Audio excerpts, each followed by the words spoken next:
Welcome back to Combat Sports Weekly. Joining us now is a former 3-divisional world boxing champion, Danny Romero Jr. Albuquerque's own, how are you doing? I'm doing good. Thank you. Appreciate that. Yep. This year marks the 20th anniversary since your first world title. You defeated Francisco Tejedor in San Antonio, Texas. What do you remember about that fight? Know what? Can you believe it's 20 years? It's making me feel my age and all the whole thing. But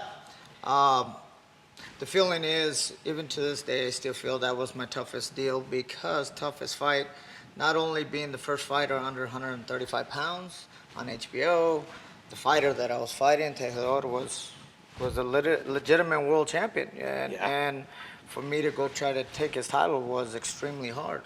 And so, it was 12 rounds of a battle. I had to change my style in the middle of it.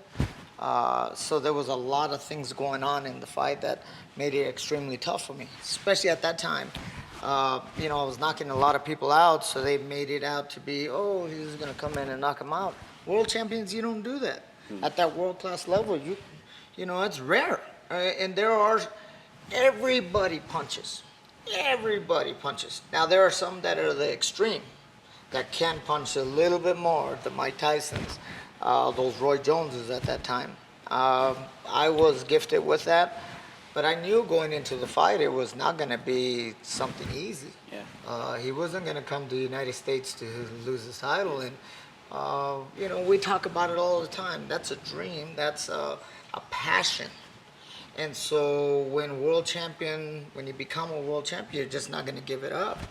And so it took me 12 rounds and became the first flyweight American champion in 64 years at that time. That title had always eluded an American, Mexican American, but I was born here and I'm an American, and so that title had always been by the Orient or over there in Mexico or somewhere else, and the last one before me was Midget Wokas. And back in the 30s. And he was from New York. And so there was a lot of things going on with that fight that people didn't really know. Fighters understand it is hard to do that. It's hard to go win. And so anyway, it came out, and that started my reign of what I was trying to do in my life and be as great as I could be. You obviously had one of the more successful careers here out of any New Mexican, one of 5 world champions here. Tell us what you're doing now. Right now, what's dear to my heart, what my father started a long time ago, was the basic deal of keeping kids off the streets. Now, you see them around and everybody's tough on the street and all that, so we get them in with the boxing. Try to show them the education of the exercise. Because I always tell all the fighters, just like it was told to me, if you look good, you'll feel good, and if you feel good, you'll perform good. And that's everywhere in life.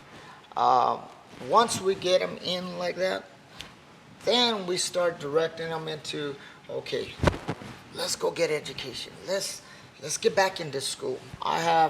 We have over 600 clients to our program. We do not charge kids between the ages of 5 and 21. If they are still in school, they get to come into the gym. And the basic of it is to exercise and feel good. But we start working on focus. We also have a special needs program that is wonderful. We have a lot of kids that get to see, we're complaining every day of arm hurting, whatever, and some of these that come into our gym have syndromes that are extremely tough, and they're willing to push for themselves. So it gives us the opportunity to show our young folks of our communities, come on, let's push, let's do the right thing. We've all been through something. Everything is tough, but if we stick on the right road, it comes out right. And that's what my father started a long time ago. Given, he got world champions out of it. 5 world champions came out of Danny Romero's Hideout, me included. George is on the next spot of it, so I believe all the way around it's a win-win situation. You know a lot of this firsthand because you've trained out there at the Hideout. You know what? One thing that he talks about that is indescribable is just the kids that are there. the motivation that they bring. You know, they see you working hard, you see them working hard, and it's like, it's the most amazing thing that I've ever been able to be part of. And I say that from the very bottom of my heart, and I'm so thankful for being part of that. And those kids are just, you know, Danny's asking for report cards when they walk in the door, and there's guys riding the bus from the west side to come to Danny's every night. Like this, the dedication that these kids are showing and the support that Danny and his father show these kids is just, it's something that is unnoticed here in New Mexico, and to have a program like this is just, we're really, really blessed, and especially for it to be somebody such a high caliber of yourself, you know, and to be able to say, I was there, and guys, you know, we got to make these decisions, and they just look up to you, and I look up to the kids, and it's just, it really was just, it was one of the most meaningful camps that I've ever been through, being there with you guys. So, you know, that, thank you. You know, that thing right there with what Jody just expressed is that my father started this a long time ago, and as you told me, I won world titles. Yeah. But I've been doing this, you know, since I've been 5 years old. I was fighting in the 70s and all up until the early 2000s. And the one thing that I get to express to my fighters that are in that elite spot like Jody, some of these kids don't have absolutely nothing. No parent structure. Some of them are living in housings that are extremely bad. But when they come to the gym, and it used to be done to me, I was world champion, and I used to train, and I used to think, okay, you know, you got to think that way. You got to think nobody can beat you and all that. And my pop used to have these kids in there, and they'd just be doing things that are hard for us at that spot to try to get. Whatever the coaches are trying to tell us, throw that jab right, throw the body shot right, and some of these kids are just picking it up. So on this side of it, on the world class side of it, it is not only a motivator, it's a focus that if you have a 5-year-old kid right there doing all this that you're having problems with, you're not going to allow them to outwork you. That worked for me. That got me to win world titles. That got me to be a spot in boxing as good as I can be. And so when we've inquired and put them with training techniques that we're doing, like with Jody, she's very competitive. The kids are very competitive. It's a win-win for everybody. you should see those kids jump rope.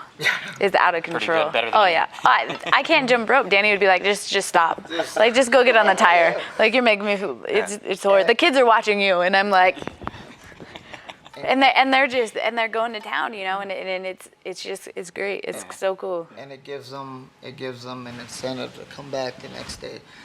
Like Jody said, I got them as far as Agadones, coming from Los Lunas. On the bus, on the they'll come. bus, It'll be they'll- raining, and they'll be coming in soaked and just and pumped to be there. Like, no big deal. And that has been a gratification that I had when I retired. There was a little bit that I had to hurry up and end my career. My father had got sick, was doing better, you know, the whole thing. But I'd been looking for that feeling, you know, looking across at that guy that is the same everything as me and practice the same as me, to go try to beat him. That feeling is hard to find. And I had been trying to do that. We did some promotions. We got our promotion company. We got a management company. We got all that stuff. And the one thing that has got me to that spot of, like when I fought Francisco Tejedor, has been this.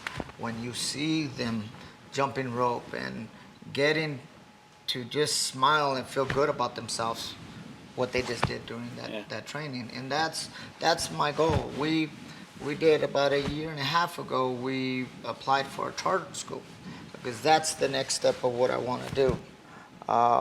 Education's a very important for our communities.